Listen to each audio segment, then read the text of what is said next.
Ladies and gentlemen, welcome to MTGO Traders. My name is Taryn, and this is Mono Blue Bounce.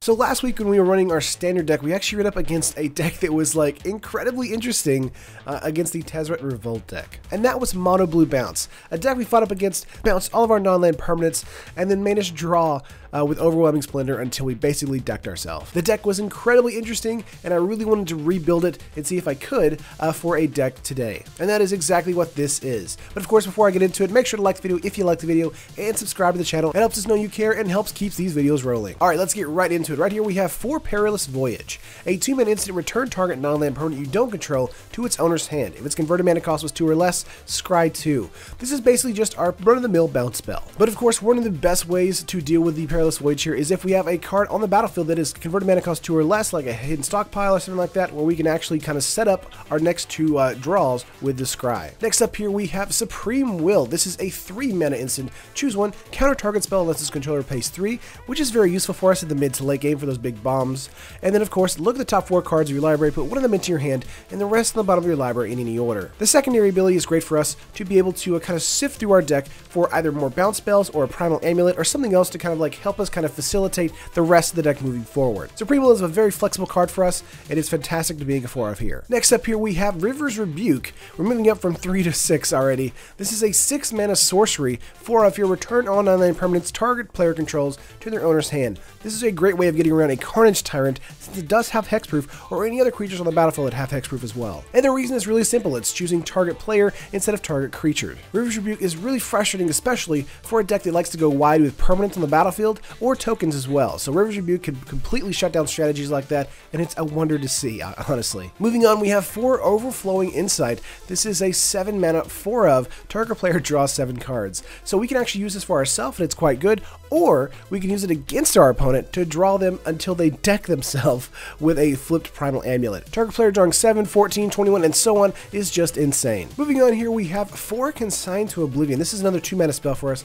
We're not going to use Oblivion at all, unless we really need to, but Consigned by itself is just a 2-mana bounce spell. Return target non-land permanent to its owner's hand, so fantastic for us overall.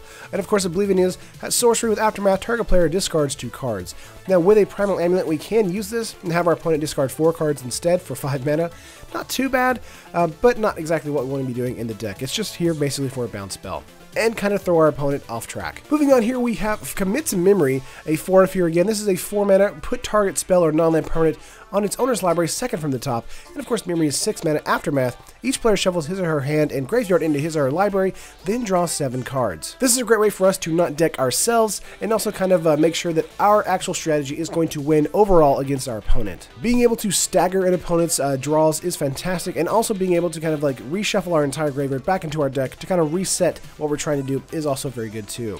Next up here we have 4 Primal Amulet, of course. This is a 4-mana artifact, instant sorcery spell you cast, costs 1 less to cast, which is great, and whenever you cast an instant sorcery spell, put a charge counter on Primal Amulet. Then if there are 4 or more charge counters on it, you may remove those counters and transform it. And of course it turns into Primal Wellspring, which is a land. And Primal Wellspring, you can add 1 mana of any color to your mana pool, period. And when that mana is spent to cast an instant sorcery spell, you may copy that spell, and you may choose new targets for the copy. This is basically a way for us to be able to cast Consign twice in a row, or, you know, River's Rebuke twice in a row, or something like that, where we can get some huge value props against our opponent.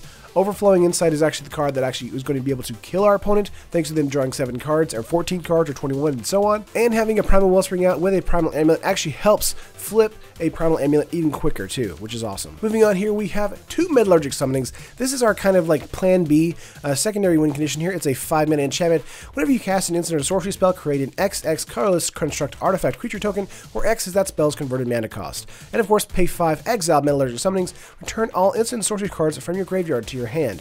Activate this ability only if you control 6 or more artifacts. So the secondary ability here, we will rarely get off ever, because they do create colorless artifacts. We can get it off sometimes, but for the most part, it's just going to be creating those XX colorless artifact creature tokens. Thanks to being able to bounce our opponent's board state over and over again, Metallurgic Summonings is actually going to build out our board state so we can actually get in for the win. And another card that's kind of insane in here is a 1 of Swarm Intelligence. It's a 7-mana enchantment. Whenever you cast an instant or sorcery spell, you may copy that spell. You may choose new targets for the copy. Once we get up to 7 mana here and we get to play Swarm Intelligence, this deck is straight up EDH craziness in Standard. But moving on from this card, we have 2 Baral Chief of Compliance, a 2 mana 1/3 legendary creature human wizard. Instant and sorcery spells you cast cost 1 less to cast, which is great for our Consign to Oblivions, and of course great for our Commit to Memories. And of course, whenever a spell or ability you control counters a spell, you may draw a card if you do discard a card. So that's basically for our Supreme Wills in game 1.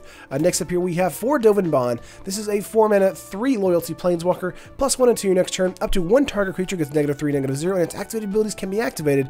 And -1, you gain 2 life and draw a card. The -1 here for Dovin Bond is what we're going to use most often to make sure we get some value on the field, as well as getting some life into our life pool. And of course, if we do get to Ultimate with Dovin Bond, that's going to be a game over as well. Dovin Bond is going to be one of those cards where it basically just gives us a little bit of time in order to get up the mana and get up the Primal Amulets, where we can bounce, cast an Overflowing Insight, and then kind of deck our opponent. And that is it actually for the main board here. The rest of it is actually just 23 lands. The reason there are no planes here is because they flipped Primal Wellspring can actually tap for white mana, giving us the ability to play out Dovin Bond. We really want to focus on the blue mana because of how much is in the actual deck itself, and that is why. But yeah, game 1 game plan, bounce everything they have, and then kind of get out of Primal Amulet, get up to 4 counters, flip it, and then just make sure we have an Overflowing Insight to either deck them or get a Metallurgic Summonings out, and then do an Overflowing Insight again, make 2 7/7s, and then kind of like attack out with those. It's just kind of stupid that way. It's a really fun deck, really dumb, but I love it. It's not going to win every single match, obviously, but it is going to win some matches and infuriate a lot of opponents, and we definitely want that to happen. But what can we do in game 2? There are a lot of creature-based strategies. There are a lot of control-based strategies in the meta right now. So what can we do in game 2? Let's go over that. We have 2 Spell Pierce here. It's a 1 mana instant, counter target's non-creature spell unless its controller pays 2 colorless. So this is basically a turn 1 spell for us against an opponent who has a turn 1 Attune with Aether or something like that, where we don't really want them to kind of get their energy plan going off as quickly as possible, or maybe against a hidden stockpile situation where they're tapping out, we play Spell Pierce, and we just kind of shut down their strategy.